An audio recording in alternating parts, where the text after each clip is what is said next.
Justin Haley had a strange feeling about this place. Something was in here. He was sure of it.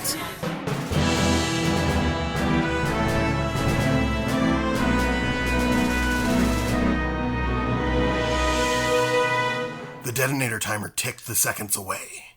15, 14, 13. Marine Captain Justin Haley summoned every ounce of strength he had left in his body. Without thought for his own safety, he hurled himself towards Metal Gear, his right hand reaching for the white button that would disarm the weapon. But his hand never made it.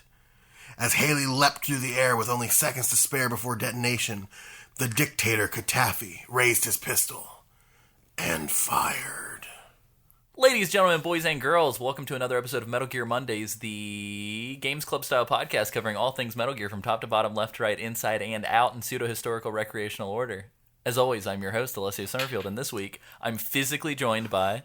Sam Wright. I was watching Alessio fuck that up in real time. Real time. Staring at him. That's what made me fuck it up, I think. We're trying not to laugh at And I'm also joined by... Isaac. Isaac in the flesh limb. Yeah, so on this extra op, we're going to be covering the Worlds of Power, number 2, Scholastic published Metal Gear. Pulitzer Prize winning. Pulitzer Prize winning Metal Gear. A novel based on the best-selling game by Ultra Games, created by FX9, written by Alexander Frost, a Seth Godin production. Yeah, we'll camp out on that Seth Godin bit here in a little bit because that's super fucking weird. But one of the things that I want to mention at the top of this episode is, first and foremost, that Sean, a.k.a. at BoxLooter on Twitter and BoxLooter on our Discord, supplied us with the physical book for this. Yeah. So thank you, sir. All the way from Kansas, I believe Kansas City. Mailed this in, we signed it, and we're going to be mailing it out to some patrons, and we're going to let this sucker circulate around the world. Actually... Sam's grabbing something. Yet, so I'm going to sign it live on the podcast. So yeah. I can find the pen. Sam is going to sign this live on the podcast. And here we go. Yours truly. Let me see mine on here real quick. So this is one of the most bizarre little books I've ever read, from top to bottom, left to right, inside and out. Unless it's not real. Oh yeah. And I'm going to say, yo. What the fuck? Dog. Samuel Wright. I love it. And then Isaac will sign it as well. Before we move forward, I really quickly just want to read out Joshua Mason, our patron. Sent us in his 150-word message. So thank you, Joshua, and here we go. Hello, guys. Kept you waiting, huh? You sure did. That's me. Really sorry it took so long. The show shout-out kicked me into gear. So surreal to hear my name on your badass show. Seriously, love listening, and I'll be honest, I had to support to finally hear the Metal Gear Solid 5 coverage early. I just could not wait for it to be released on Spotify. I've reached out to you before on Twitter to let you know how much I enjoy the show and to have people talk so passionately about a game that I will never stop playing, except Survive. Fuck that shit. So big thank you from the UK, and if any of you are ever visiting London, it would be great to hang out. I promise I won't bring a knife. Keep up the good work, Josh. Thanks, Josh. I appreciate that this is spreading. People know not to bring a knife. Please don't. What did Isaac write in the book? Oh, Isaac, what'd you write? I wrote, I love book.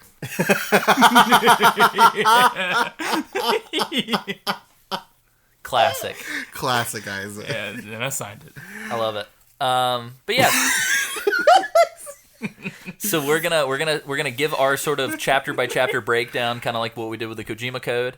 So much easier to break down. Yeah, at some point in the future, we very may well do another kind of coverage of this. Yeah. So keep an eye out for that. It'll be fun. More in depth. Yeah, more in depth. 2 episodes. The most in depth, actually. I think. Yeah, quite literally the most in depth. This is a 120-page book, so this is what we're talking about. It's listen. With 30 I'm gonna flip through the entire book right now. Ready? That was it. So, really quickly, I want to throw out there, I think now that we're doing all these interview episodes, we should probably seek out all of the special thanks people listed, and I think we do one interview episode dedicated to each person. Oh, wow. I want to talk to Greg Holch. Good old Greg Holch. K. Wolf Jones. Don't forget and especially Emil Heidkamp, K. Wolf-Jones, and Kim Lee. I want to talk to Dick Crinsley. Dick Crinsley. It's a good name. Whoa, that is there, isn't it? That is there. But Alexander Frost, the author, also dedicated this to his son, Alex. You guys think it's an Alex Jr.? Maybe. Surely. Because Alex, but like his name is also Alex, so it must be. Well, it's not all- Alexander. Well, maybe he goes by Alexander and his son goes by It goes Alex. by Alex. Oh, yeah. But yeah, let's talk about this Seth Godin production, because that's weird. So Seth Godin, some people might know, is like a business guru. Rick Rubin. He's like a he's like a Tony Robbins, but for CEO coaching. I actually got somebody paid for me to go see him, actually. So I saw him in Atlanta speak. He's a pretty smart guy. He looks like if Moby was older and had a corporate gig. And had hair? Did he have hair? No, Seth Godin's bald. Oh. But yeah, that's super weird. So I did some research, and I guess Seth Godin did like a weird offshoot. Like, he did make money doing publishing, but he did like a weird offshoot project for these books, and they published a total of 10 of them. Yeah. Maybe we get Seth Godin on the show. Maybe. should. They the ones that they advertise at the beginning are Blaster Master, Castlevania 2, Simon's Quest, Ninja Gaiden, and Wizards and I want to read Warriors. Ninja Gaiden. Wizards and Warriors is an interesting one too, especially with all of our UK listeners, because I believe Wizards and Warriors actually was pretty big overseas. Yeah. I think Rare did Wizards and Warriors. It was either Rare or like there was one other company that I think it might have been, but Wizards and Warriors reminds me of Dungeons and Dragons. yeah, I think it was an the name of NES it, game. yeah. It was an NES game. NES game. Game. And then the more that I think about Dungeons and Dragons, I think about that. Remember that old Dungeons and Dragons TV show? Oh, the cartoon show? Yeah. Oh, yeah, At the There's also beginning- that movie, the live action movie with the kids. No, it was a cartoon, and like the kids were on a Dungeons and Dragons roller coaster ride, and they get transported into the world of Dungeons and That's Dragons. right. And then this like magic guy like turns into like the classes, and they're being chased by a dragon, and he goes, "Have no fear, Ranger, Warrior, Wizard, and Acrobats." It's the funniest fucking thing. It's fucking amazing. But yeah, so we're going to break this fucker down chapter by chapter. This is a real silly book, you guys. Just to give everybody some thought about this, the front cover features a Michael Biehn looking Solid Snake, where they clearly just erased the gun from his hand. Or for specifically for Mike. yeah. Michael Bain. Good old Michael Biehn. If he could, They did not care who I was before I put on the mask. it will be very painful for you. But yeah, so let's break this thing down. Chapter 1, The Mission. Is what the chapter is called. Yeah, these chapter titles are very provocative. Very provocative. But also somewhat revealing. Explain? What do you... Elaborate. There was one... what chapter was it? Is there an index? There is No, not. there's not even a little bit. Children of do index. not require a table of contents. I'm so sorry. What is an index does not compute. Robo children. Boogie. Oh, like this. It's like, captured. It's like, oh, okay. So he gets captured. There's a chapter just called The Shotgunner. Oh yeah, that's a good one. I wonder what he's going to do in this chapter. Shotguns, just beer. Yeah. Oh, yeah. That'd be cool, actually. And in that moment, Justin shotgunned a Michelob Ultra What's got to be a Michelob Ultra? because Justin's watching his carbs. All right, his calories. That's true. It's true. But yeah, let's talk about who the fuck is Justin Haley. Well, he's strolling purposely down through the underground hallways of Foxhound Command. He is a U.S. Marine captain who is part of a secret military unit called the Snake Men. Who in turn are also part of a secret military unit called Foxhound. Yeah, and he is codenamed Solid Snake. Yeah, except let's go ahead and get this on Front Street. The code names and the real names get interchanged out loud in front of bad guys Constantly. They call him Justin Haley. They call him Justin. They call him Haley. They call him Solid Snake. But they never once. They also call him the Snake the Man. Snake Man. The Snake Man be better than expect. Yeah, we'll get to that typo. It's quite good. Very good. But yeah, he's a very, very obedient Marine who's just willing to do anything for his country. With a sweet tooth for murder, who Yeah. never actually murders anybody. Yeah, he didn't kill anybody in this book. Like, what a jip. which I guess is fine because it's a fucking children's book. It's a scholastic book. I wish I rolled up on this in my fucking book fair. You know what I mean? Yeah, I think so. The book was published in 1990. Yeah. Which is interesting because some of the ideas in this book would later be used in other Metal Gear games. So we should probably talk about that. Yeah. So at the beginning of this book in chapter 1, it's basically just explaining what he has to do. He has to sneak into outer heaven. They can't tell him where it is. All they know is that it is in the jungle because if it was in the desert, it would be too open. Not only that, but it's really weird. They describe this as a suicide mission, but then they give him the option. Yeah. They're like, you want it? You want to do it? You don't have to. And he's very eager. He's into it. Oh, yeah. He is suppressing his eagerness. Sir, yes, sir. This entire fucking, his internal monologue, this entire chapter, is him not showing any emotion, but being super excited to go on a suicide mission to kill a bunch of people. It's like a step away from him being like he concealed his raging erection. Yeah, pretty much. It's very weird. Let's talk about who's talking to him. Is it Colonel Campbell? Is it Big Boss? It's his Foxhound Commander South and his brand new second in command Lieutenant General Kanye West. It's just Lieutenant General West. It's just Kanye West. It's just Lieutenant General West.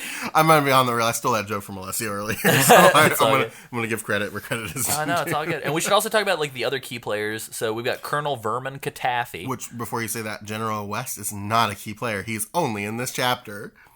Yeah. He doesn't even show up at the end. He's just in this chapter. Which is interesting, because they kind of set up that every chapter is going to have this almost Ender's Game-esque, you get this, the conversation that's happening is separate from Snake.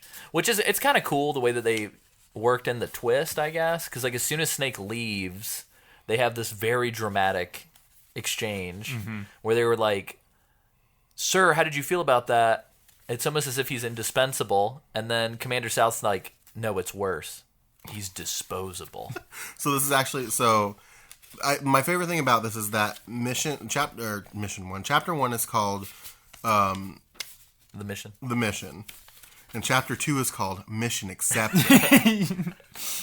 But before we move on, my favorite thing is they're briefing him about what's going on, and he just unloads exposition on who Dr. Pettovich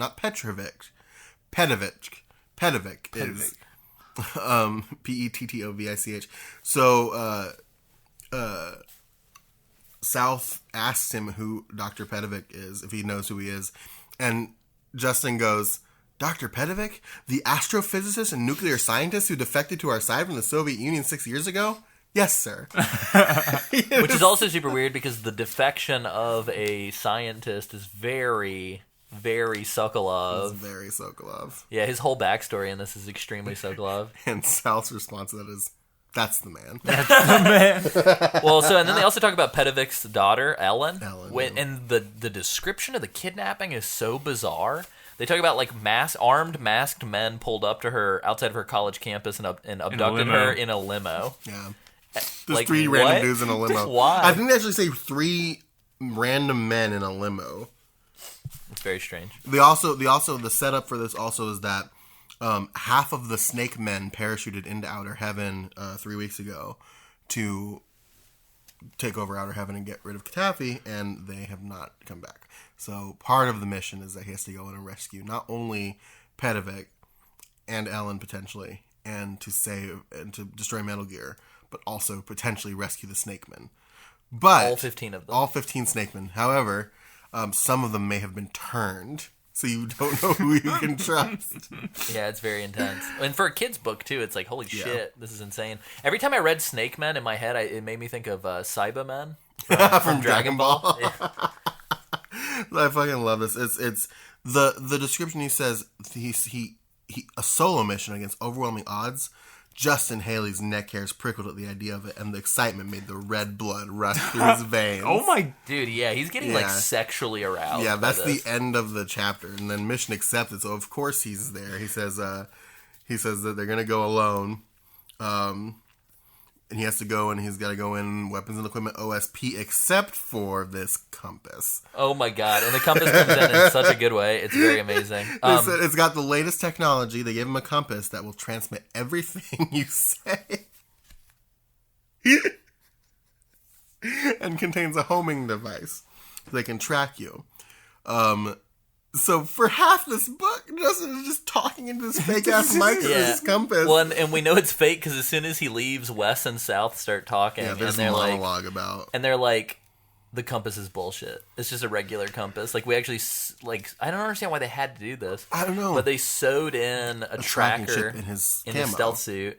And so... On the left shoulder. Yeah, I love this. Yeah, it's very specific. I love this comedy beat, though, because, like, throughout the whole book... Anytime Snake does anything, he just, like, pulls out this, like, plain Jane bullshit compass, and he's like, I made it in.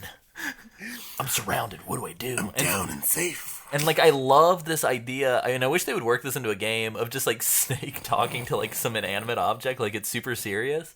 Like, it reminds me of Zack from Deadly Premonition. Yeah. Like, what do we do here, Zack? Like, I want Solid Snake to talk into a shoe, I think.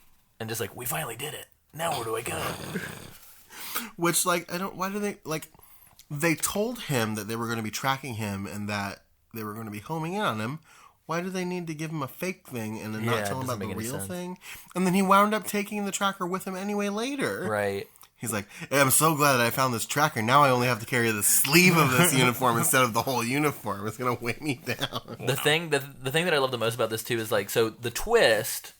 And I guess this is them trying to make for, like, the big boss twist that happens in the original game.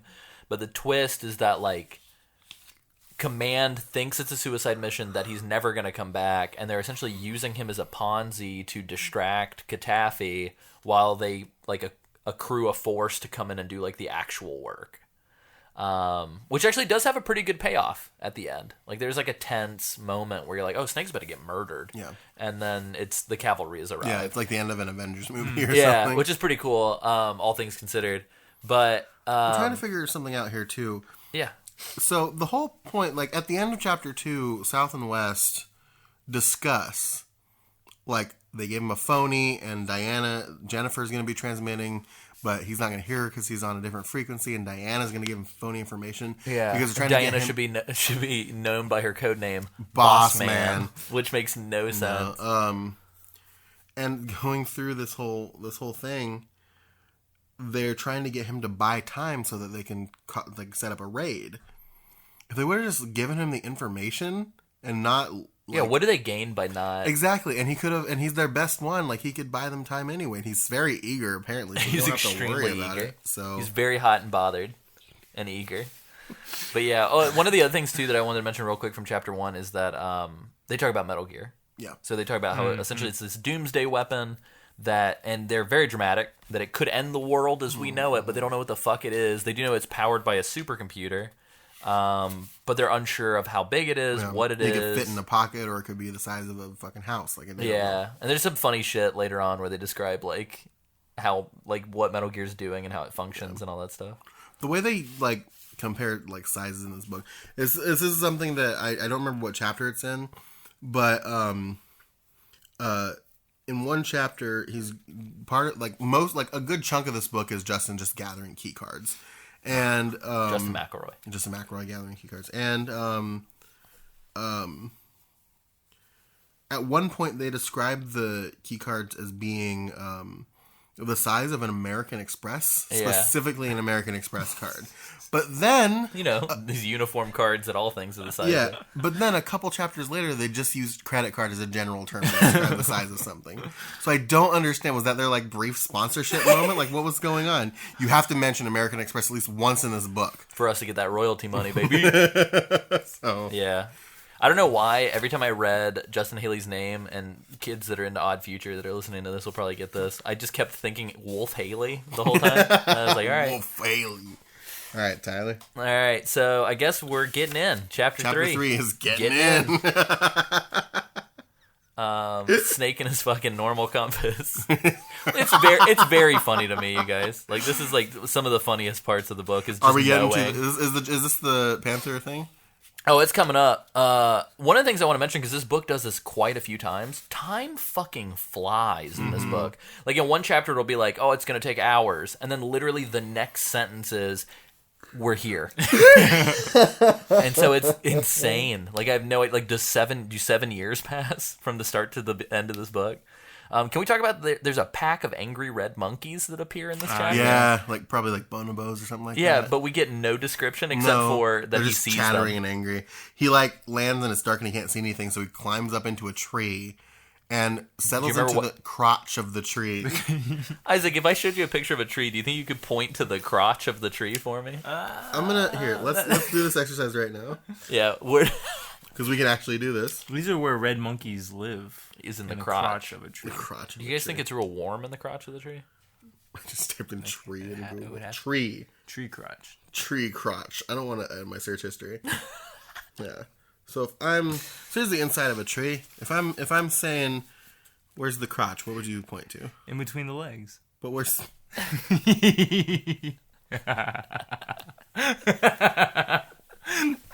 Sam's gone. Sam's down for the count. well, where's the legs? Are all trees just doing handstands?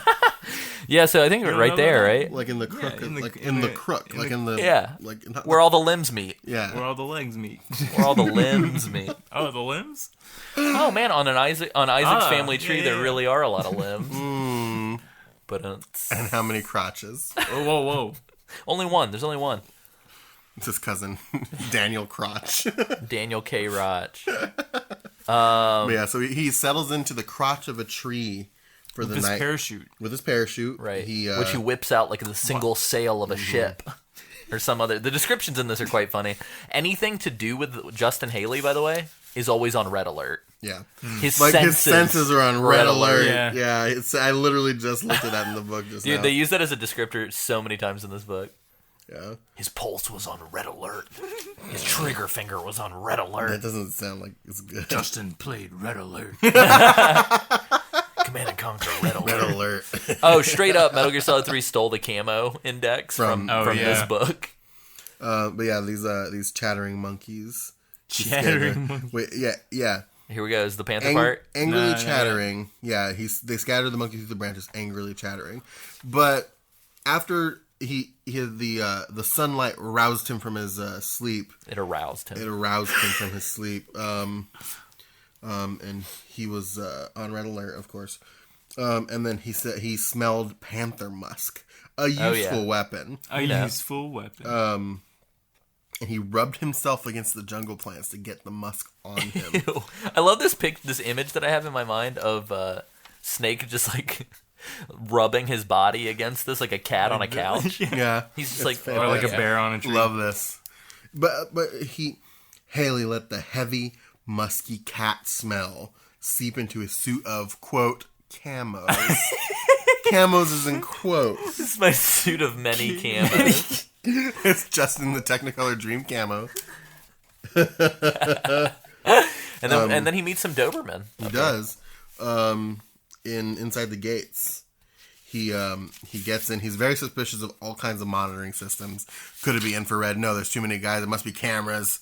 He's very concerned. Where are the cameras? They're hidden. But yeah, chapter 4, Inside the Gates. Yeah, he runs into some killer dogs. I have a question for you, Sam. Do you think that this group of people were given a transcription of the original text of the game, or do you think they were just told, here's the game, go play it, write a book? Because I feel like, given what we know, after talking to Jeremy Blaustein, of the way that translators work, which is with hardly any information, and given that this was 1990, that this isn't like an officially sanctioned book, so it probably has like no money behind it. Yeah. If you were Alex, whatever his name is, I'm sorry, the author. Zadornov? If you were Alexander Zadornov, if you were Alex and the Frost. yeah, if you were Alex Frost, I wonder if he's related to Mark Frost, the other writer. But if you were Alex Frost, do you think that the assignment came across your table and they just said, "Hey, write your book on this game," and that's it?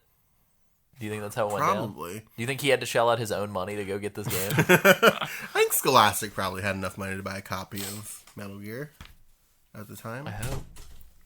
One can only hope. Justin Haley just snuck Justin in. Haley just crept in. Our senses are on red alert. No, Sam's roommate is also named Justin, so this is quite funny. Yeah, so but yeah, so he's trying to sneak in and these Dobermans smell him and start to like snap after him and chase him. This is the best scene of the entire book, by the way.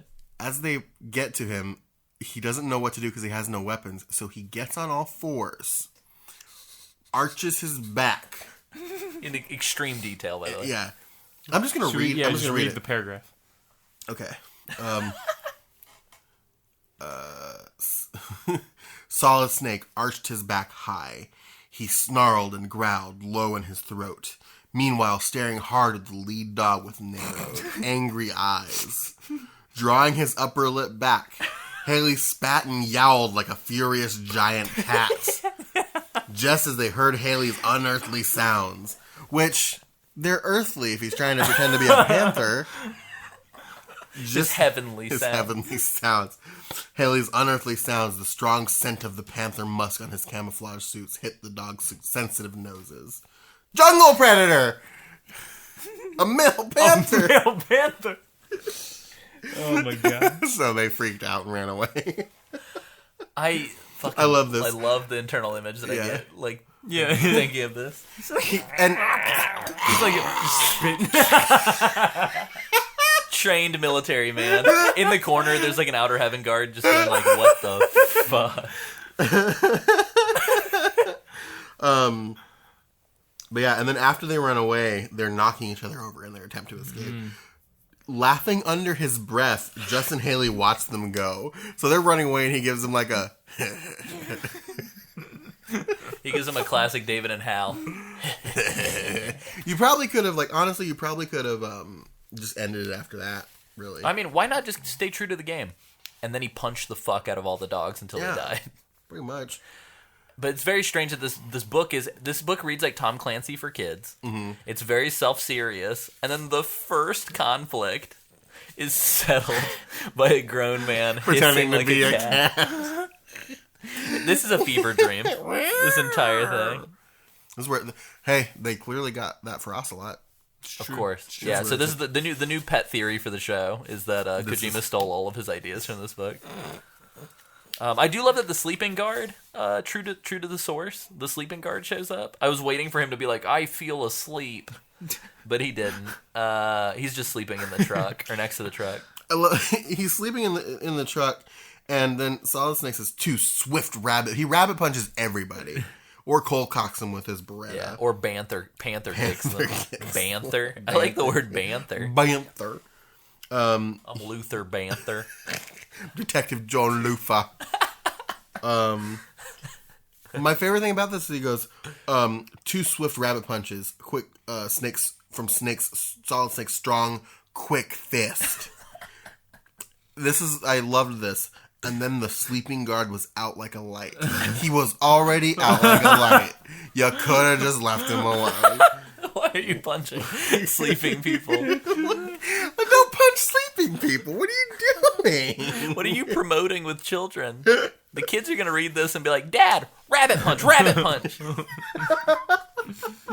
I love Snake's reaction to the half-eaten rations that he finds and the extremely subtle anti-smoking message. Yeah. So he comes across some rations, and there's this whole description where he's like, all rations taste like shit, but these taste even worse. But then he sees the cigarettes, and for a second, which is weird because the cigarettes are in the game. Yeah. But he sees the cigarettes, and he's like, no. He's like, Justin's going to reach for the cigarettes, but wait, they might be poisoned. Which, like, B-plot to this whole book is that Justin's the most paranoid human on the planet. But he's like, no, the cigarettes are probably poisoned. Which wouldn't matter anyway. Because they're already poisoned. Eat your vegetables. Winners don't do drugs.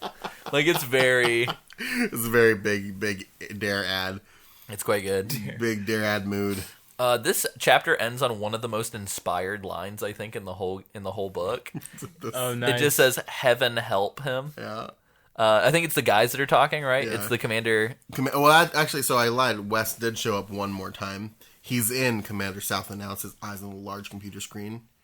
Heaven help him, whispered General West. It's pretty good because I'm like, Outer Heaven. I like it. I dig it. It's cool. I'm gonna pull this up on Twitter as Sam continues with the chapter 5. But level 1. Somebody tweeted out a very, very cool Outer Heaven thing, so I'm gonna pull that up. Yeah. But yeah, so he's in now. He's on level 1 of Building 1. And this is when he starts to wonder, what could Metal Gear be? Nobody knows what it is. It could be small as a microchip. It could be a giant structure needed to house it. What is it? Well, that's what I don't get, because, like, He mentions that they have a whole building to house Metal Gear, but then he was like, it could be this tiny pocket-sized supercomputer. It's like, Of course. okay. Classic. Why would it not be? Let me pull. I'm keep looking. I'm sorry. I am slow. Yeah, no, he Yeah. and he's also like in this chapter trying to figure out what's with the surveillance equipment, cameras or lasers or whatever. He found some elevators. According to his compass, they were east and west elevators. Oh yeah, his real normal His ass normal compass. dollar great value. Dollar store compass. So I found got it from a Chuck E. Cheese with tickets. Like it's I found the tweet. So at DRIL4BG Yeah. cubes. He said at AC Summerfield, I was this many days old when I realized that outer heaven is the counter to inner hell, and even then, only because someone pointed it out. Pretty neat. I never thought of it like that. So that's interesting.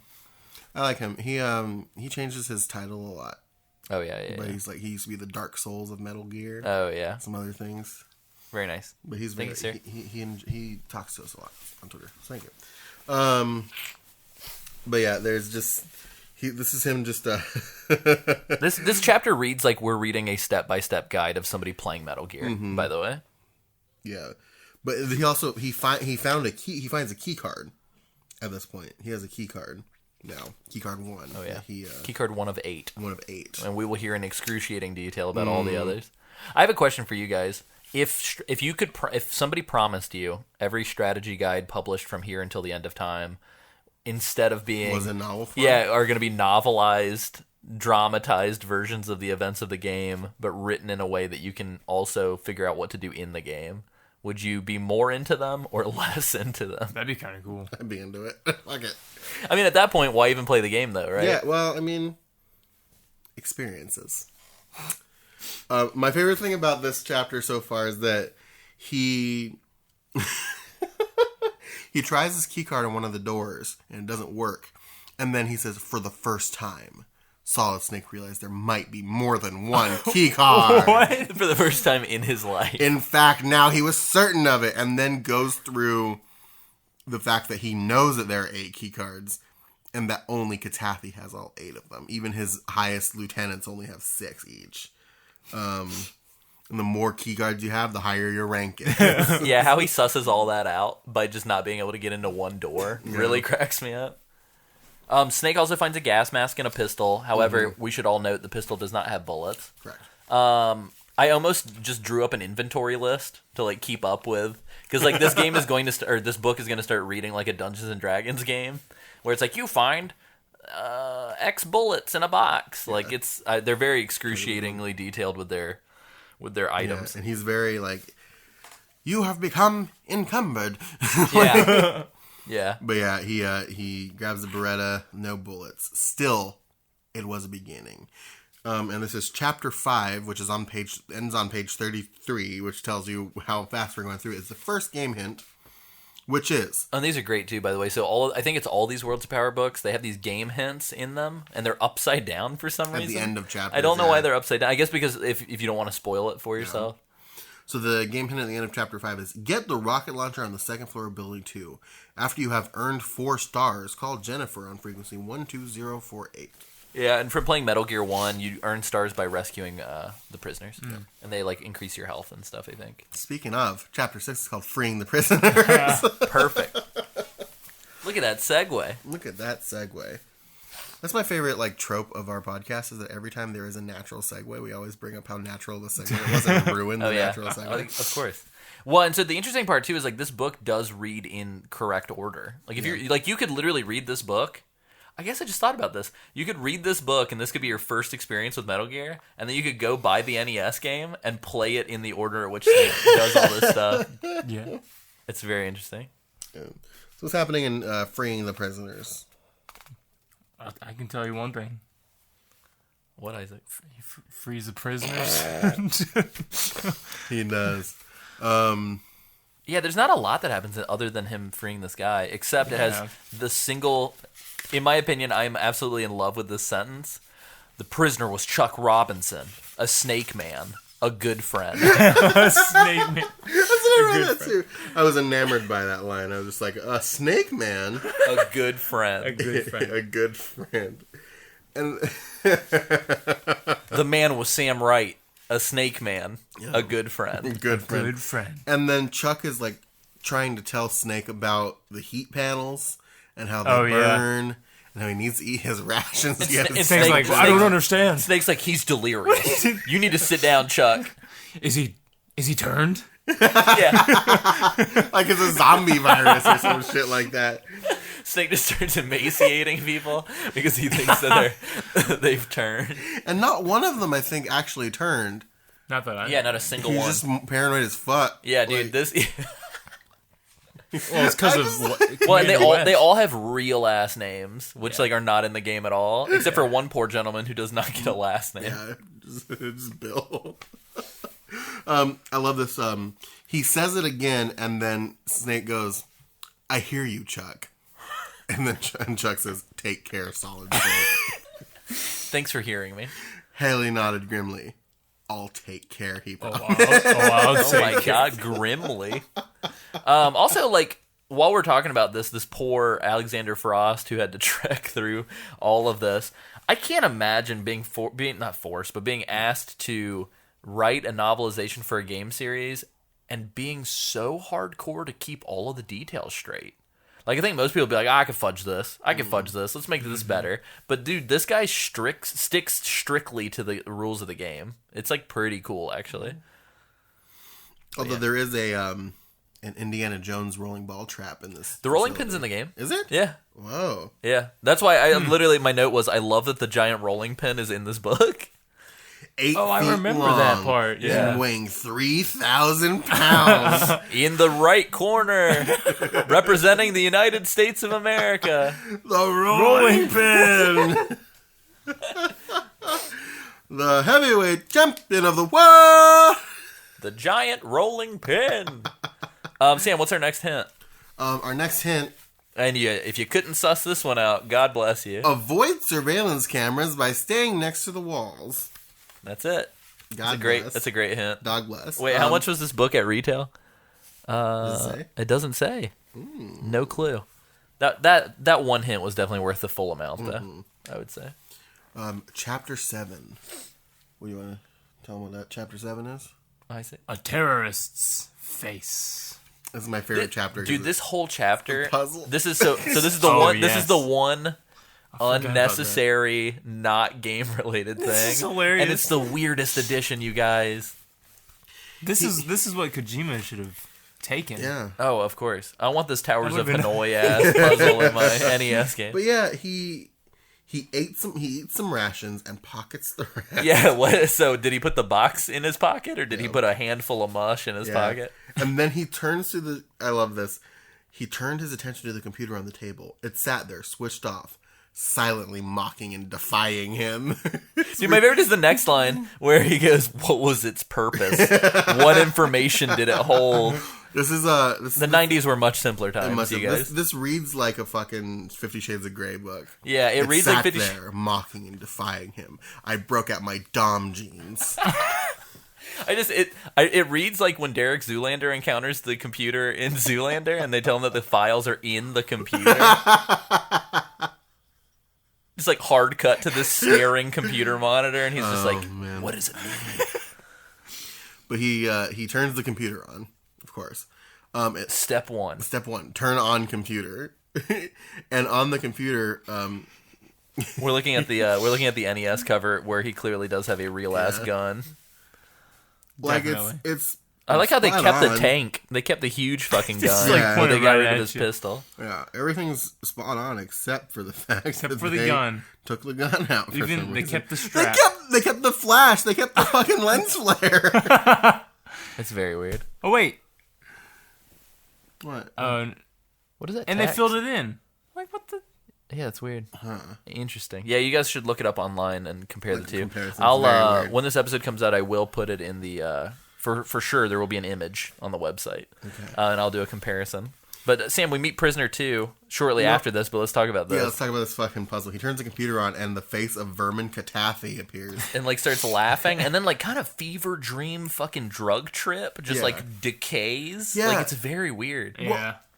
Well, no, so It turns in. he quote decomposes, but what I took that as decaying, like the fucking Raiders of the Lost Ark, like skull melting. Yeah, but I'm sure it's, like, the pixels. The Probably. pixels, Yeah, and yeah. Turn into shuffle like around. a pixel. Yeah. And so Also, what kind of a fucking sicko uses his face as the screensaver on all these computers? Well, it says like for to make sure that the soldiers like remember remember who their boss was. where their loyalties lie. yeah, he has 20 seconds, and he says Haley realized this was a crucial identification. Crucial identification. Yeah, he's got to move fast. Too. My favorite thing, he gets down to like 2 seconds, and he's like, "Do it, just do it!" Like he becomes like Shia LaBeouf or something. But he manages it, and he gets another key card comes out of the computer. That's how computers work. This is I think this might actually be my low-key my favorite part of the book. His reward for getting it right, a key card. The computer had fallen for his trick.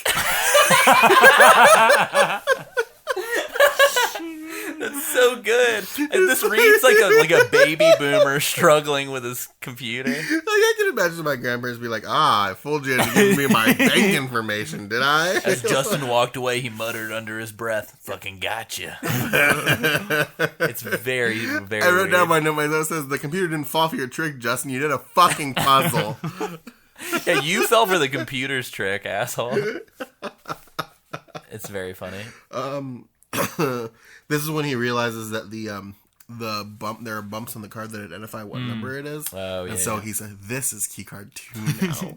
And my original card is key card 1. It's really convenient that he's getting these in order, yeah. It's also weird. Did you guys notice all the internal monologuing where he's like, Kataffi's a sicko, but I respect him. It's like, there's like a very weird, like, I disapprove of what you're doing, but damn, you're good at doing it. It's weird. So he grabs his second key card, and he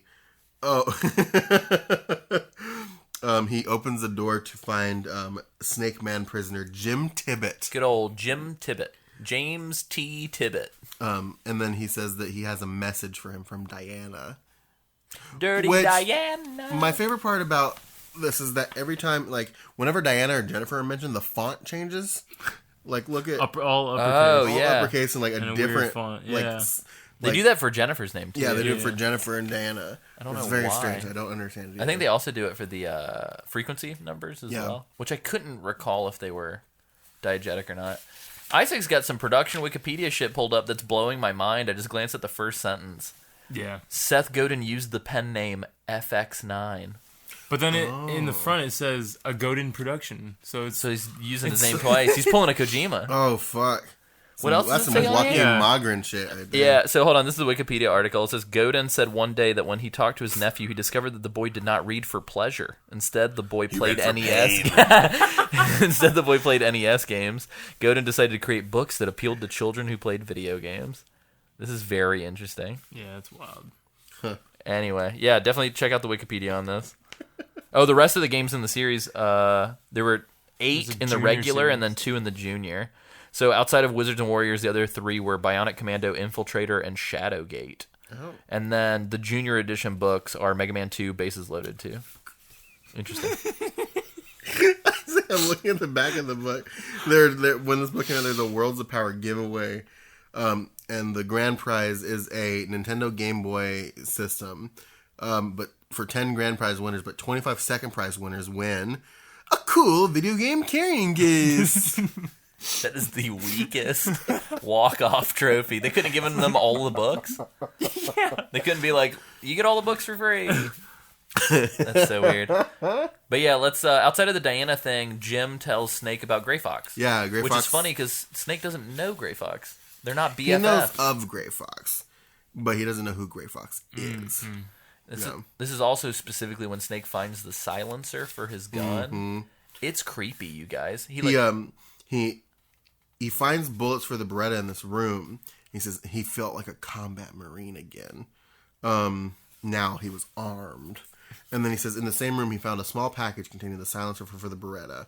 That made Solid Snake grin, and he screwed the silencer onto the end of the barrel. It's very evocative. Oh my god! I think Snake's a sick man. You guys. Take that out He's of a context sick for a fuck. little bit. He likes a quick fuck. He also finds ammo and a grenade launcher. Yeah, on a high shelf and a cache of grenades, which he never uses the grenade launcher once. No. But yeah, the find slowed him down somewhat, but it was too important to leave behind. I just want Sam to read this whole book like sexually. Now, he looked like a fighting man.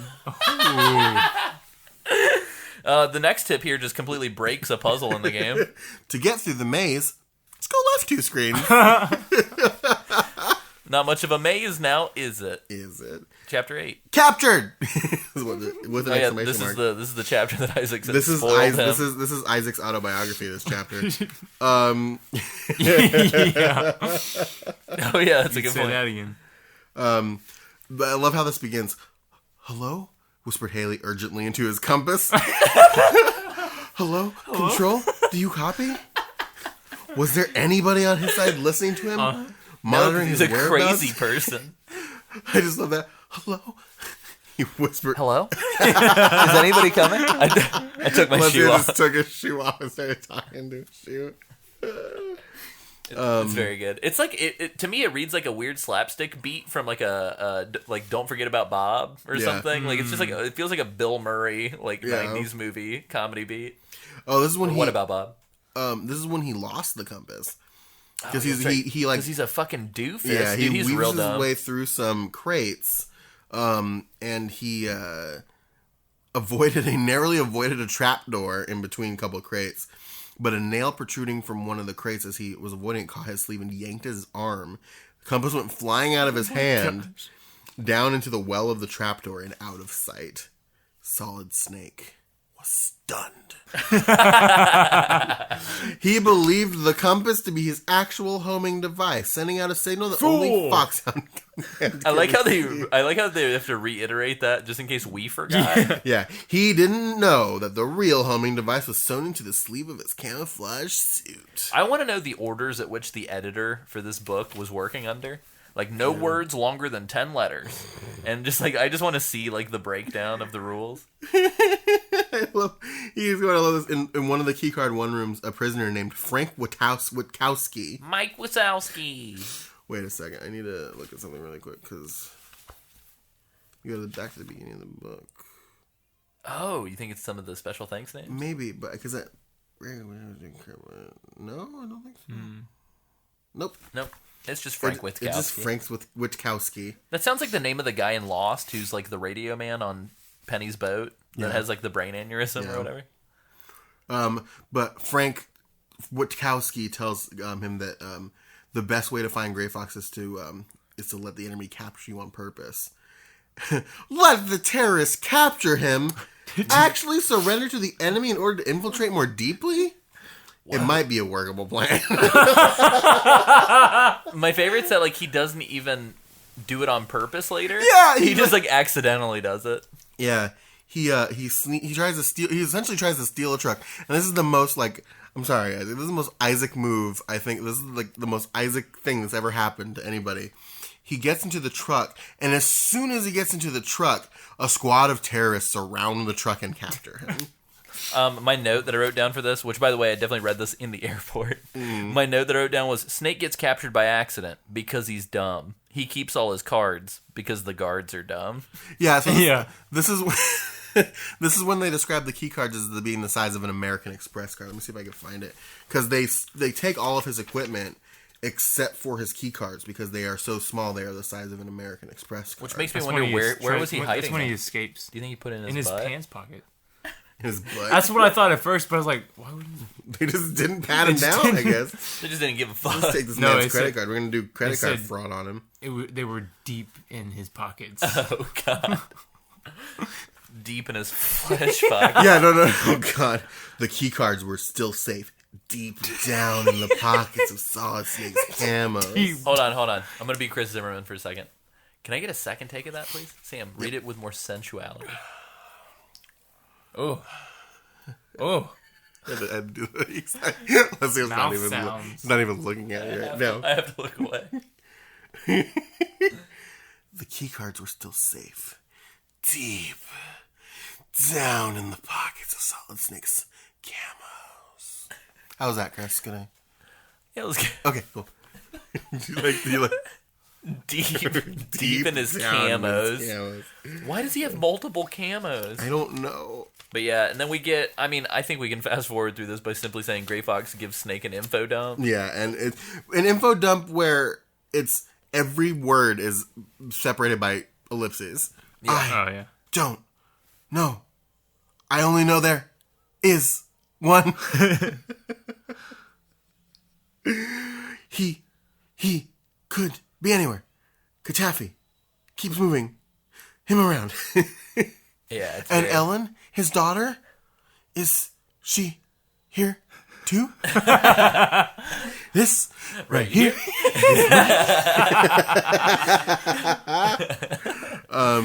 But yeah, so Moving on to chapter 9. it's chapter 9.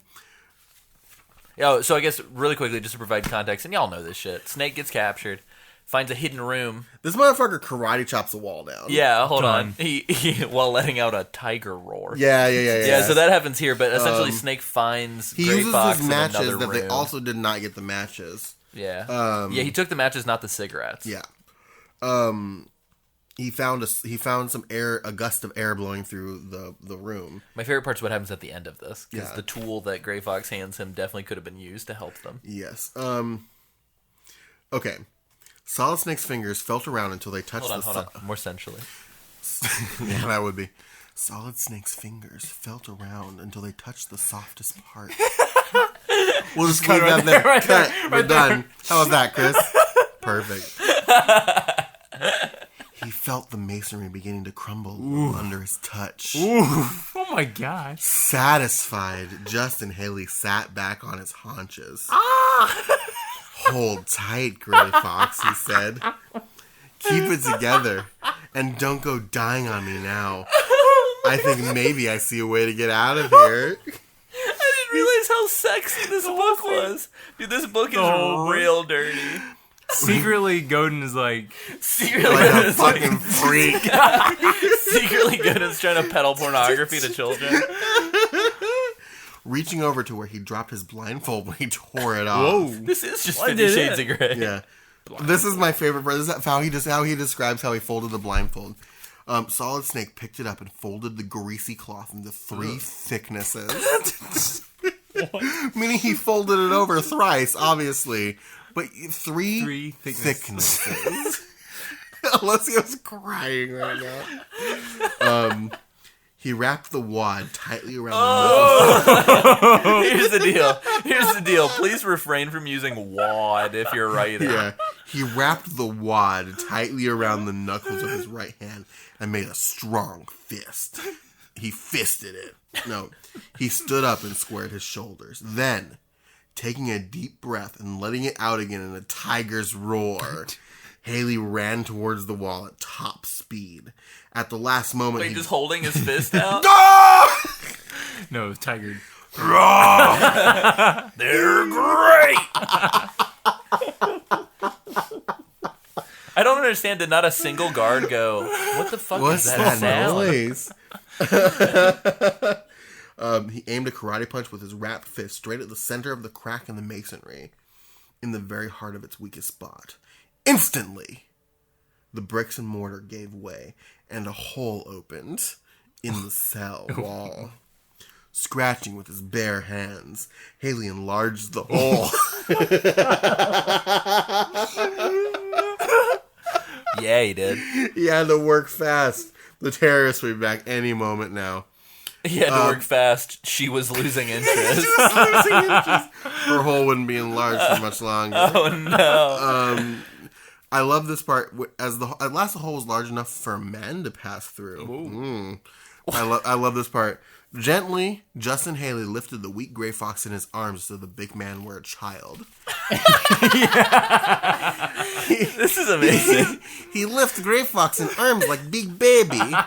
So my favorite is at this point, Gray Fox goes, "Oh, hey, I had these, by the way," and gives him some infrared goggles from his pocket. Yeah. I'm just like, could we not have used this That would have been earlier? great for when I was trying to find the crack in the wall. Yeah, and it ends with essentially it being like, "Time's running out. Time to find Metal Gear." Yeah. And then this is about halfway through the book. It's page 60. There's about 122 pages in the book.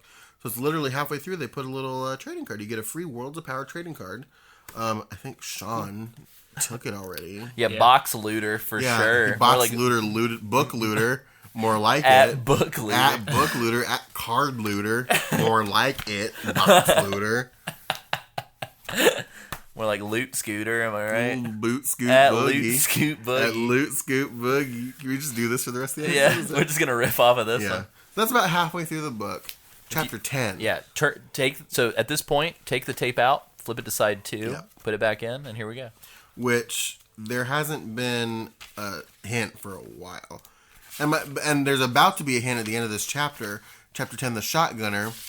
This hint is not about the shotgunner. Yeah, we do get a shotgunner tip It's much like later, 4 chapters later we get, hold on, it's like in chapter, hold on. which defeats the purpose of this like pacifist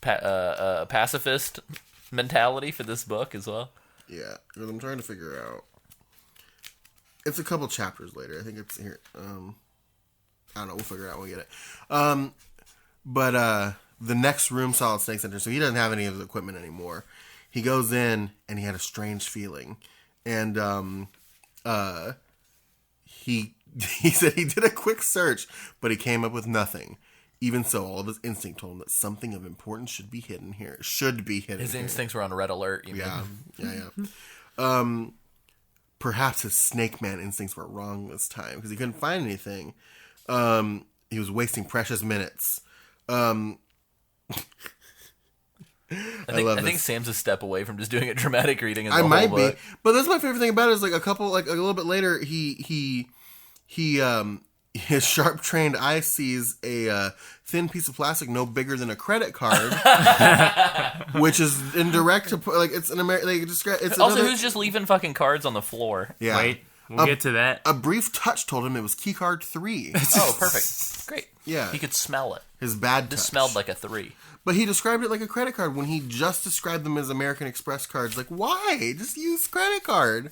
It's very strange. Also, so Shotgunner here essentially is like the prototype to Vulcan Raven. Yeah. So he gets described as being like way larger than a normal guy, which I don't remember from the game at all. Yeah. And he's like standing in this big open room between all these giant crates. Yeah. And I guess at his feet, for some reason, are all of Justin Haley's belongings. He was armed to the teeth, ready to kill, and he loved his work. Yes. Oh my Yikes. god. And then Justin Haley uses the classic spy move here. The classic Snake Man move of throwing his voice across a room. I want to know what he said. Was he just like, "Hey, I'm over here, bud"? Like, I can't remember. Hey, asshole. Hold on, let me see if I can find it. I think he just whispers something, or he makes like a sound. Yeah. He's just like, "Oops." Oh yeah. He just made a small sound. A small sound. Yeah. Small thing. He just went small. Yeah. Yeah. Well, and He in, just- yeah. in keeping with his, I'm never gonna kill anybody ever. He didn't have a second to spare. Solid Snake didn't even have time to reach for the trigger of his gun. Instead, he whirled and swung the Mac 2 like a baseball bat, letting the shotgunner have it on the side of the head. He had heard the angry growl become a grunt, saw the shotgunner topple over from the force of the blow, and the mighty gun fall from his big hands. Ooh. Yeah, nice. And he knew the struggle would alert the guards, so he beats it to face down the quote the dreaded heat panels. And the game hint is watch out for the pitfall between the wood crates. Which, if you were following the game, you were following this book as you were playing, it already happened. My favorite thing is... and you lost your compass when it happened. What's the last sentence here? I think the last sentence is... The dreaded heat panels. He wasn't aware of it yet, but Haley was about to come face-to-face with a new hazard. The dreaded heat panels. And then here's one of my favorite moments that happened live while I was reading this. Chapter 11. The heat panels. It was very good. This is the best part of the book. Here's the typo. This is a fucking phenomenal typo. I'm just going to read it. Yeah, please do. Because I'm just going to read the paragraphs. The beginning part of the chapter. Chapter 11, the heat panels. Solid Snake looked around him. He was outside the second building of the Outer Heaven complex, in the shadow of a high wall. His weapons were heavy, and he had to get inside and stash them somewhere safe. He'd never find Metal Gear dragging all this heavy equipment around with him. About 20 yards away, almost against the wall of the building, Solid Snake saw more trucks, 3 of them. At once, Haley spotted that the middle one was a trap. Here comes the best sentence. Solid Snake Man was beginning to be expert in the way the terrorists thought, and he avoided it. There's a Solid Snake Man was beginning to be expert. Like, excuse me? Like, that to me that seems like a find and replace error, where somebody was like, "Oh, every instance of Snake, if there's a man after it, make it all capital." Is very strange. Solid Snake Man was beginning to be expert.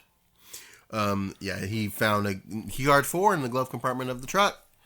Who the fuck planted these key cards? It's almost as if it's an escape room made by like college kids. It's happy. Oh It's yeah. the ultimate Oh escape. man, this is the Metal Gear escape room they should have done for Oh, it Alice. would have been amazing. Maybe it was. She just didn't get far enough in. God damn. I feel like this whole chapter is just he's got to find a stash house. He does find one. Yeah. He puts his shit in there. Yeah, he found he found an unlocked room filled with food and stuffed his pockets full of rations. He made certain he had all 4 keycards on him and moved silently to the locked door. And then the locked door, I think, is like it's filled with a bunch of old shit, so he hides his guns in there. Yeah. But this is actually kind of a cool moment. So all these guys come in, No, he didn't get a chance to. He started to unfasten the bandoliers. right? And then the guys he showed just up. ran away. And so it's kind of cool because then we pit Snake between all these dudes in the other room and the dreaded heat panels. And so it's like he's got to move because he's got boys at his back. Yeah. And so what does he do, Sam? He eats a lot. He eats all of his food. He remembers his vegetables. He remembers Chuck's words, and he eats all of his food. And he just starts cramming his fucking face with rations, And somehow, choking Immediately. on the dry and densely. No, hold on. oh my god, Haley swallowed quickly, almost choking on the dry and densely compressed rations, with no liquid to wash them down. Snake's been a dirty boy and needs to wash off. He ate as much as he could find in his pockets. And then he turned to the deadly heat panels. That's my favorite. The deadly heat panels. I love that food counters heat. So just before you guys know, if you're ever in a burning building and you have to catch on fire to get out, just eat a lot. You'll be fine. Yeah. He felt he felt it was so hot, and then it just like suddenly his body temperature just went boop, and he was fine. He stumbled off the heat panels, more dead than alive. What does that mean? Yeah, and shut them down. And he used his key card and stepped through. This book is very specific about making sure we know which key card he used for the door. Right. It's a little excruciating. Yeah. Also, I think Kojima was influenced by this to do the microwave hallway in MGS4. See? The dreaded heat panels. Dude, Kojima got all his best ideas from Seth Godin and Alexander That's right. Frost. So, game hint. You need the rocket launcher to defeat Arnold. Hard stop. Hard stop. Which Arnold? Schwarzenegger? I don't know. The Arnold. Oh, this is my favorite chapter. Chapter 12, The Moving Bridge. An entire chapter dedicated to Snake not knowing how to... Uses feet to cross a bridge. Further giving into our theory that Solid Snake's a complete dumbass. Yeah. These bridges start moving because of his weights on him, and he's just like, I have to jump. So he bundles all of his weapons in his suits and drops them off the bridge. And then he himself jumps off the bridge, he untucked and gave his body a half twist. As he hit the ground, he rolled over twice and slapped down hard with both hands. Before he jumped down, though, he did see the third Outer Heaven building. Yes, and he so did. I think he assumes that that's where Petrovich Yeah. is. It's hard to say that wrong. I keep wanting to say Petrovich. Petrovic, yeah. He felt himself all over. He felt himself. Yeah. He was really feeling himself. Nothing broken. He checked his weapons. They seemed to be A-okay. Even the radio didn't have a scratch or dent on it. He found the radio, the transceiver. Oh, so yeah. he Right. did So, it. he did come in when they gave him the whole OSP spiel. They told him that he had to find his own radio. Yeah, which is whatever. But yeah, without his extensive training, he would have broken a leg. Or even worse. Why a leg? Why is that such the specific one he uses? He could have broken a leg. Or worse. Or his penis. Could have broken his body. Well, this is where Sam's. Wait, Oh yeah.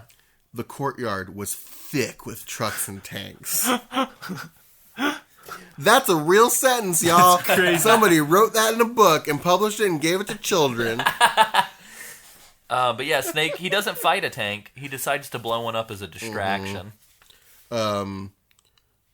So he gets on the radio and hears a voice from Boss Man telling him to. He warns him it's a minefield and says, "Try to slip through wearing an enemy uniform." And this is when he realizes that the tracking device had been in his suit. And then he whispers to himself like, "They're lying to me." Yeah. Like he just gets like real paranoid. he realizes that like something's up. And then he says, "No, I have to do my mission. I have my orders." And he cuts the sleeve off of the suit. Yeah, like we talked about earlier. While blowing this tank up. And he's like, "I'm sure nobody got hurt, so I'm just gonna keep rocking and rolling." I'm trying to remember if it was here. At some point, he describes. It is at the beginning of this one. So he The next chapter. Yeah, the next chapter. So in the end of this chapter, there's a game hint where we finally get the shotgunner hint. You can often defeat the shotgunner by hitting him 10 times. Maybe put that in the chapter with the shotgunner. Yeah, maybe at the end. Putting that out there. Yeah, just putting that out there. Chapter 13 is the underwater tunnel. This has an awesome thing that he does later, but I'll let you begin with this first part. This first part, this is so great. He has to find. He said he had to find an enemy uniform, and he said they didn't come empty. He'd have to empty one. What does that mean? That there are men in them, and he has to get. Wow. But like that's how he What a describes way it. to- These suits didn't come empty. He'd have to empty one. He's a On fucking feet sicko. as quiet as panthers. Can I empty your clothes? For you? Isaac's pants didn't come empty. Alessia would have to empty them.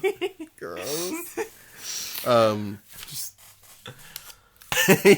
girl, mind if I empty those pants? right. Oh my god. On feet as quiet as a panther's, Solid Snake sneaked up behind callback. unsuspecting tank guard and rabbit punched him out cold. I think all the panther illusions are like a weird kink for somebody. Maybe. Like, come over here with those panther feet.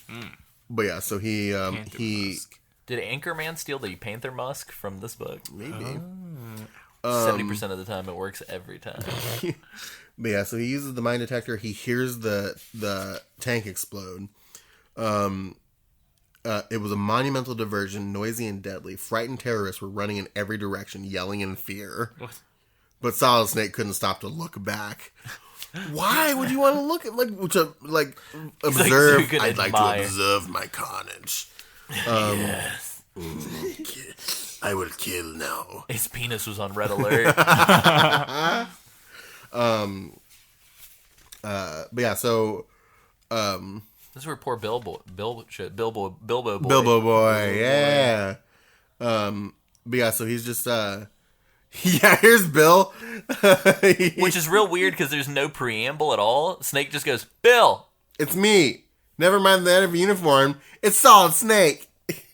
I mean, Justin Haley. Like he's just throwing words out. Yeah. He's a real dumb boy. Bill tells him that Dr. Petovich is on the second floor, building 2. In my notes, I put parentheses. Still not a real name. Still not a real name. The man. So Bill dies, and as he dies, he points at a tile on the floor, and Justin's like, "Oh, look at that tile closely, I guess." Yeah, and there's just a key card underneath Yeah, the it, key card right? 5's in there. Why? So he picks up more rations, and and found an antenna so that the transceiver would work better, which doesn't come into play at all ever, but whatever. There was no reason for that. I think he eventually gets to floor 2 of building 2 to find Petovich, and then Yeah, finds but this it's- water tunnel, Yes. and he's got to swim. And my favorite part, this is my favorite part that I was talking about earlier, he can't just, like, get in the water and inspect the tunnel. He has to, quote, perform a perfect jackknife. Yes. I wrote down that I give that perfect jackknife a 10 out of 10. I feel like would be- Alexander Frost has, like, a real hard-on for Snake for some reason in this book. He performed a perfect panther-like jackknife into the water. Oh, man. But yeah, so. Yeah, and then even more key cards. Yeah, even more key cards. He, like as he's going down the tunnel, he almost blacks out and dies, and he makes it through. He swipes something as he, like, picks something up as he's swimming down the tunnel somehow. Oh, yeah. And it's just the key card. It just happened to be key card 6. Game hint. Yeah, this game hint's hilarious to me. This game hint is like, this game's always, gonna lie to you. Yeah, don't always believe the map you get or what you hear on the radio. You'll find a lot of misinformation. How are you supposed to play this game? Exactly. What's the fucking point? For everybody listening at home, we're all getting closer and closer to the microphone. Here's how I would read this in an Alexander Frost novel. The 3 podcasters pushed ever so closely to the microphone until they were within breathing distance. Then, without even glancing a second thought, they started to kiss each other. Isaac emptied his pants. Isaac emptied his butt. Ew. And the 3 men dispersed from the smell. Okay. Chapter Isaac. 14. So this is when we're gonna reveal Isaac didn't read all of the book before we I think. started Well, recording. so this is when he stopped. I think. Yeah, around here. Yeah. Yeah. So- He finished Underwater Tunnel, but he Yeah. did not. So Isaac, what do you think Chapter 14 is called? Above the underwater. No. Metal Gear. No. It's called The Trained Killer. The Scorpions. Oh, lovely. It's what, Trained killer. They train these scorpions. Yeah, they're mutant scorpions. They sent them to Scorpion School. Scorpion school. I have a BFA in kicking your ass. Yeah. So Bill didn't get a last name. This guy didn't even get a name. What? Oh, I didn't realize there was a nameless prisoner. Yeah.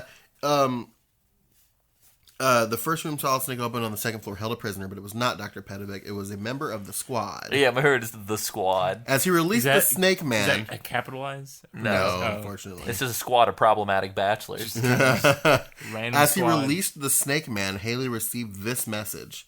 Listen to Resistance Fighter Jennifer on Waveband 12048.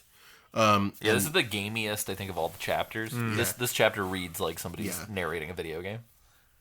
So he calls the number, and Jennifer says, I'll set up the rocket launchers. Come and get one. Over. So he gets the rocket launcher. I'm not sure why he's doing all this, but this whole thing feels a little surreal. I love this because he says, up to now, Haley had always stayed away from the middle of everything he'd encountered in Outer Heaven. The middle crate, the middle truck. But now he had a feeling. His instincts were on red alert. Does it really say No, that? Okay. I was like, Jesus Christ. I'd believe it.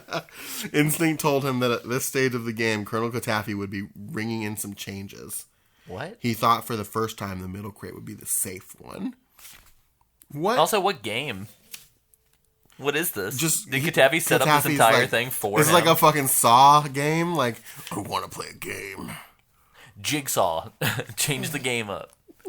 Well, so essentially this all leads to Snake discovering dummy Pedovic. And so there's just... I did. Yeah, it's very weird. I'm trying to remember what he says. He's like, he raised the barrel of his... No, he rolled a mine across the floor, and then phony Pedovic didn't even, like, raise an eyebrow. And so that's when Snake realized that it was a trap.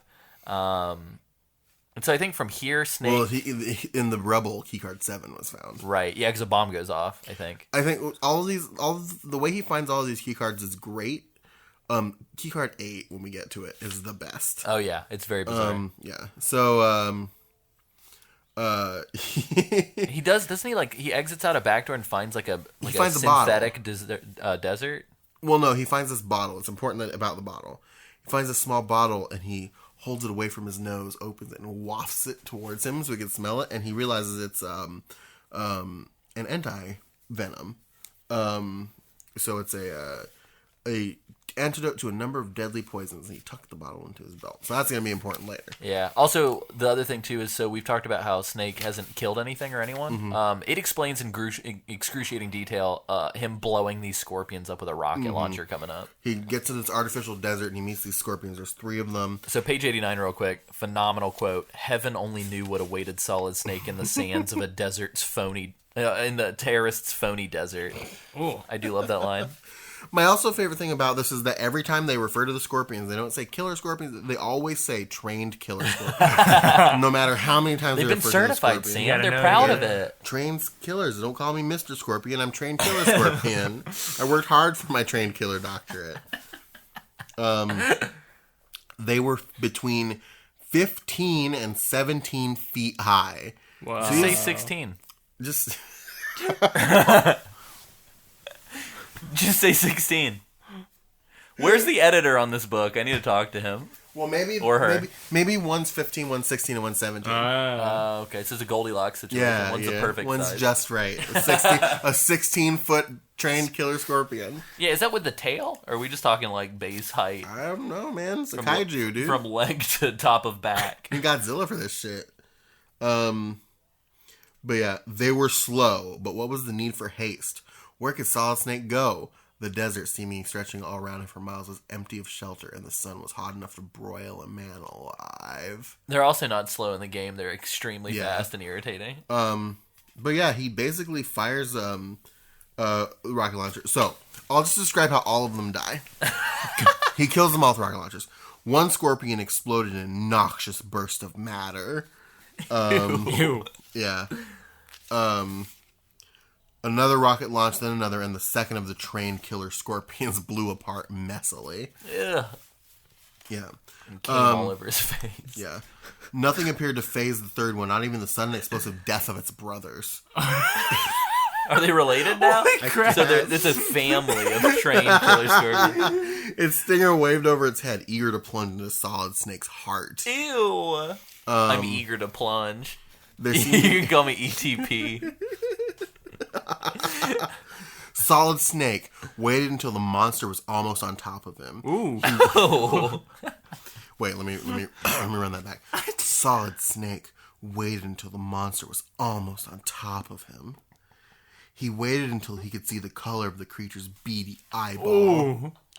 It was green. Then, and it's a separate sentence, not beady green eyeball. Beady eyeball. It was green. Then, It tastes like apple. and only then, did he turn and aim the rocket launcher dead on target. But would the launcher fire or misfire again? Baroom! The last explosion caught the giant lumbering creature full in the chest. With an eerie high scream, it blew into 1,000,000 poisonous fragments. Oh. Solid Snake was clear. Do you think that somebody went out there and counted all the fragments? It's a lot of Ooh, fragments. That's a lot of fragments. Mind if I keep this? Uh, Some good-looking fragments. Chapter 15 is Ellen. I wonder if it's going to be about Petovich's daughter. Time to dance. It's about Ellen. Ellen DeGeneres. DeGeneres. Yeah, so Snake gets to building 3. He finds Ellen in this, like, fake room. Yeah. Essentially, she's a little scared, and he just goes, "It's okay. I'm Captain Haley, leader of the Snake Men." That is definitely the way that I'm introducing myself to rooms full of strangers from now on. Guys, I'm Captain Haley, leader of the Snake Men. My favorite part about this chapter is that that the audacity that Snake has thinking that he's worried about Pedovic more than his own daughter is. Yeah.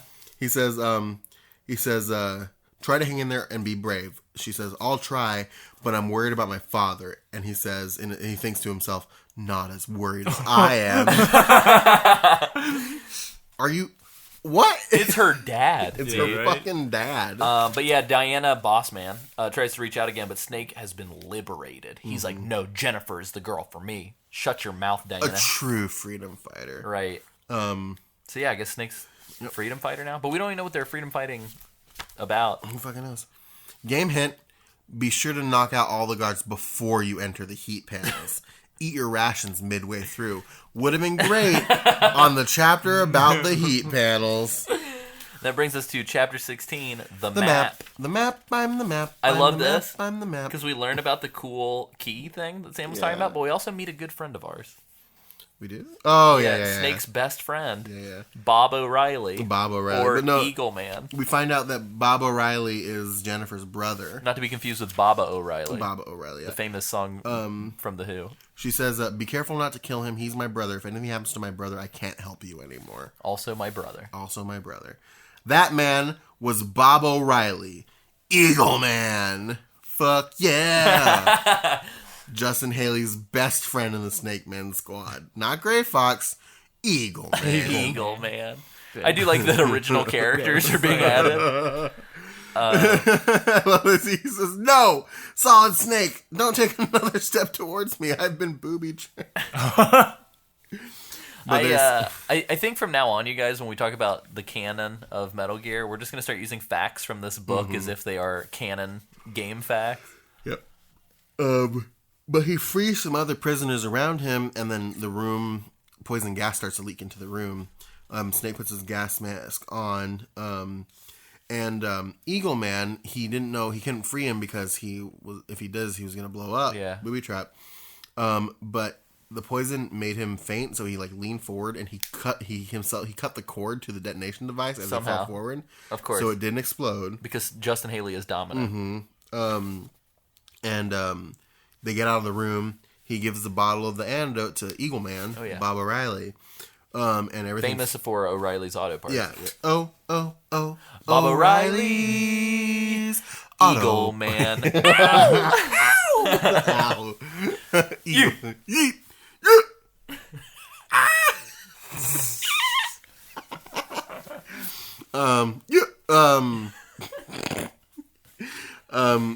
So he Bob wakes up and pinned to the back of Eagle Man's uniform in a mocking gesture of Colonel Catafy's was Why is key everything card, mocking? I don't know. It was key card 8, the last card, the one that Catafy had never expected anybody to find. But yeah, he thought it would be destroyed when the booby trap. Oh my gosh. So he gets the clue from Bob that the the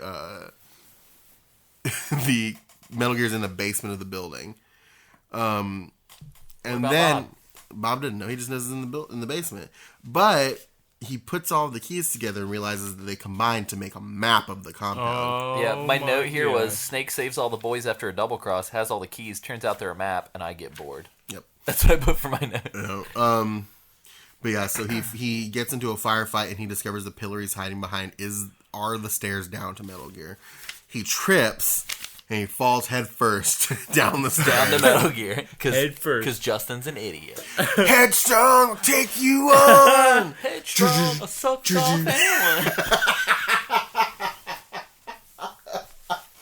Wow. Oh, man. Chapter 17, Metal Gear. I knew it. It's coming. There it is, It's Isaac. coming. Knew it. Isaac, what do you think is going to happen here? I don't know. Something about Metal Gear. Something about Milk Gear. Milk Gear.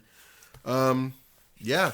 He sees, A lot of Jungle Cat comparisons and Tai Chi that are about to come up in a big boy fight. yeah, where the fuck did Tai Chi come from? Yeah, just out of nowhere. But yeah, so essentially this chapter, he sees Metal Gear. It's big, as expected. My favorite part, though, is... fun note, Metal Gear has a keyboard and a printer attached to it. Yeah. What are they using that You for? can play fun games like clip art. You can do clip art on him. Kataffi's got to print his mom's recipe. Yeah, he's got This to is print. the 90s. He's After got to all. print his banana bread, dude. They got to get their EIN Oh, number so yeah, they can dude. register for their taxes. Hell yeah, dude, banana bread. It's very weird. You know what's not cool is Metal Gear blowing up the United States of America? Hell no, dude. Hell no. My favorite quote is Metal Gear was truly awesome, menacing, and strange. Yeah, it's a pretty good descriptor for the whole series, I think. And then I also love that the metal is like radiated evil. Oh, yeah, they do. And he wondered. Are you serious? Yeah, Justin's like, Yeah, this metal metal. radiated with evil. Yeah. And he wondered if that's the reason why Metal Gear has secret powers or some shit like that. It's Yeah, super. turns out they made the metal out of a Indian burial ground that had been melted down. Cursed. But yeah, so he starts unlocking these locks so we can get the Lexan glass around Katafi and Pedovic and Metal Gear down.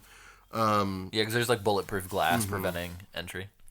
But the terrorists are on their way, and he moves into chapter 18, the final battle, which is the last chapter of the book.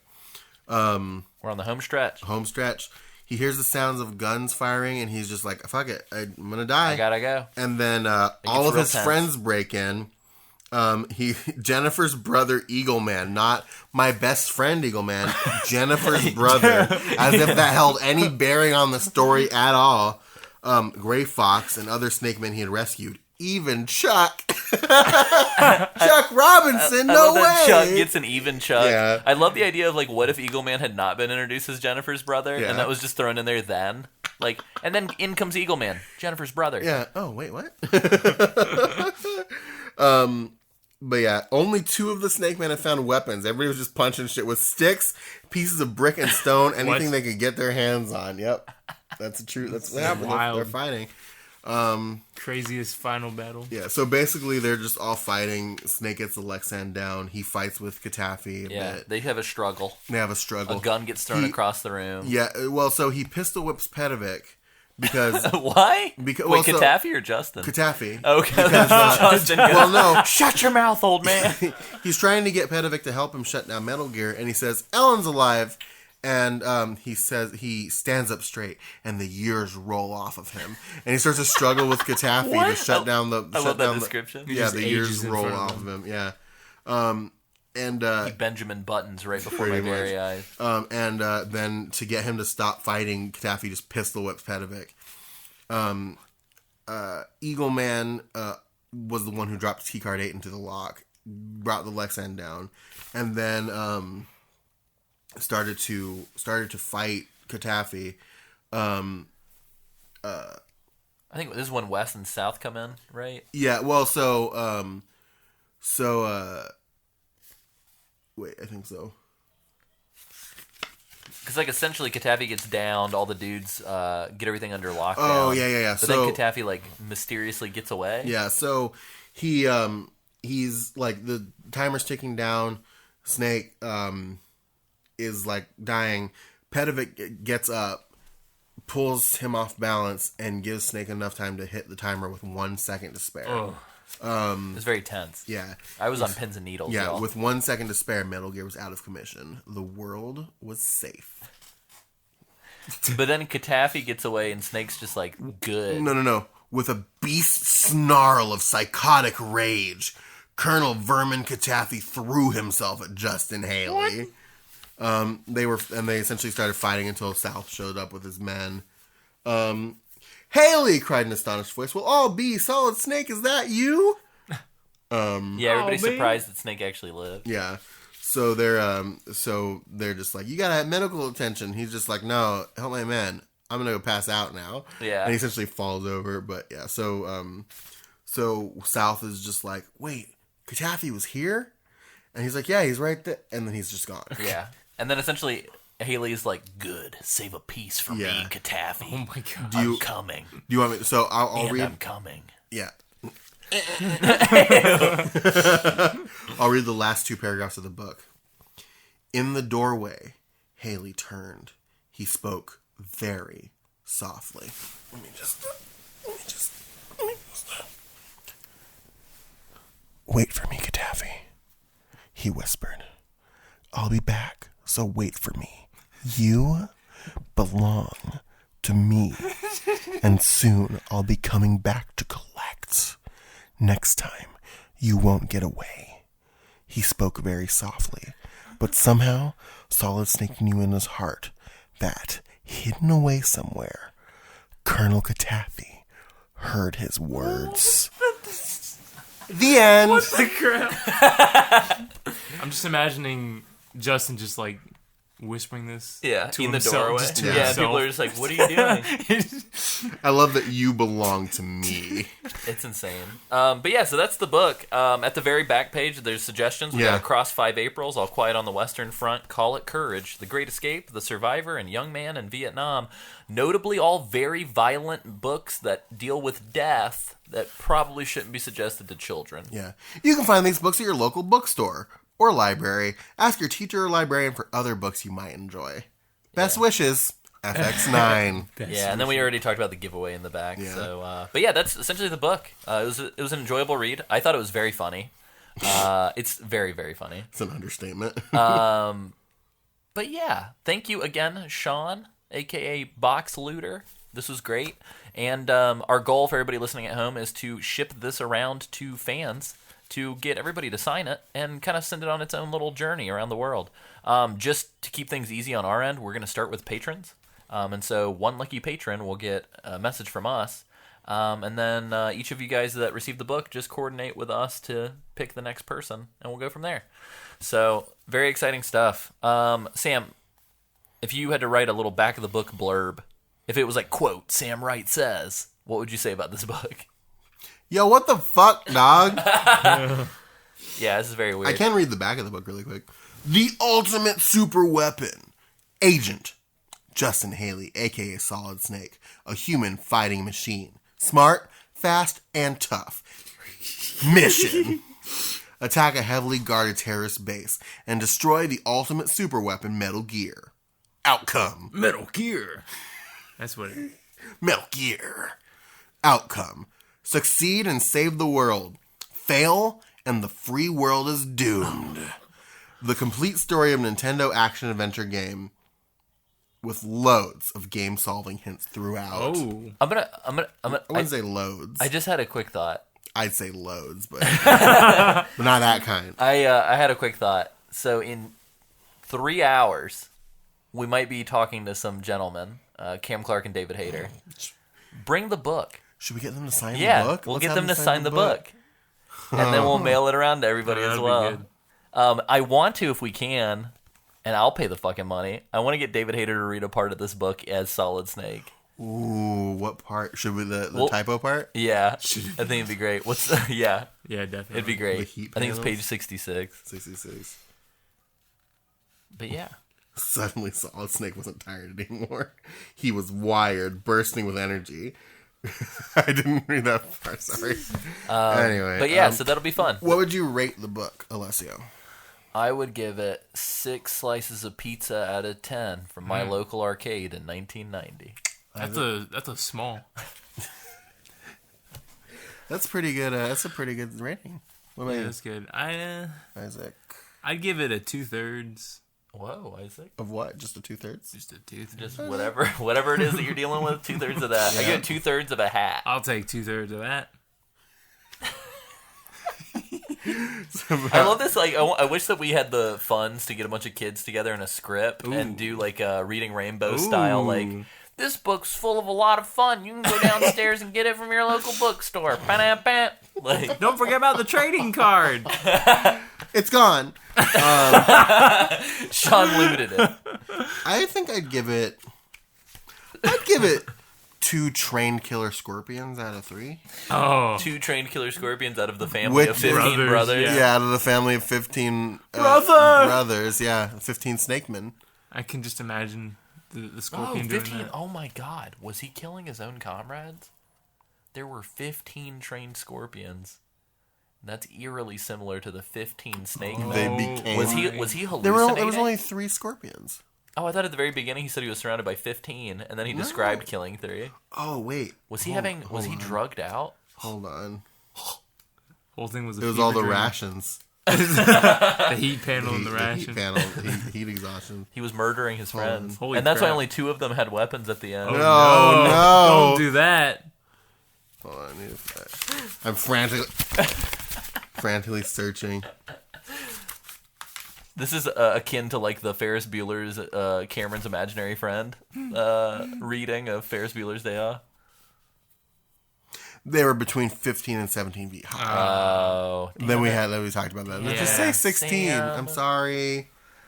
I appreciate right. you trying to do more with the lore of the book, but That'd be crazy. that would be crazy. So, yeah. The podcast episode comes out and there's an uptick in used Metal Gear book sales. But yeah, check it out. You can also YouTube it. Somebody did a dramatic reading on YouTube. Yeah, that's a good thing. Show notes will be up on there for patrons. For people who are patronizing us at $10 a month or more, there will be a Let's Play of us playing Metal Gear 1. Should actually be on there before this episode goes up. So that'll be a lot of fun too. Maybe we can while we're playing, we can keep a keen eye for Justin Haley and the Eagle Men. But yeah, I think that's all that's left is for us to close out the show. If you like what you're hearing, go to MetalGearMondays.com. A lot of links there. You can support the show on Patreon. Excuse me. I had a hiccup. Plugging financials makes me sick to my stomach. Whoa. But Patreon or bit.ly/MGM store, all that stuff goes straight to supporting us. I've uploaded everything current to the YouTube, so if you typically listen to this on Spotify, but you'd rather listen to it on YouTube, that is now an option. And yeah, you can find us where all good podcasts are available. If you want to write into the show, contact at MetalGearMondays.com. We're on Instagram, Facebook, Twitter, yada, yada, yada. Sam, where can people find you on the internet? You can find me on the internet on Twitter at Sanjul. That's SANJUUL. Nice. You can find me at AC Summerfield, acsummerfield.com. Isaac. You can find me at doesn't have twit, no apostrophe. Because that doesn't work. Let me look at Isaac's Twitter. He has 91. You have 91 followers still. Oh no. Oh, I lost no. a few. He's still not following. You're still not following anybody. And he never will. You need to tweet. When Isaac becomes a celebrity, that number of people being followed by doesn't have a twit will be much higher, I'm sure. I love how it used to be an egg, and he's been on Twitter so long that he used to be an egg, and now he's a person. Oh, does it change to a person? You hatched. You hatched. No, I think they just changed their default, whatever. Nice. But yeah, that's been a thing. It was enjoyable.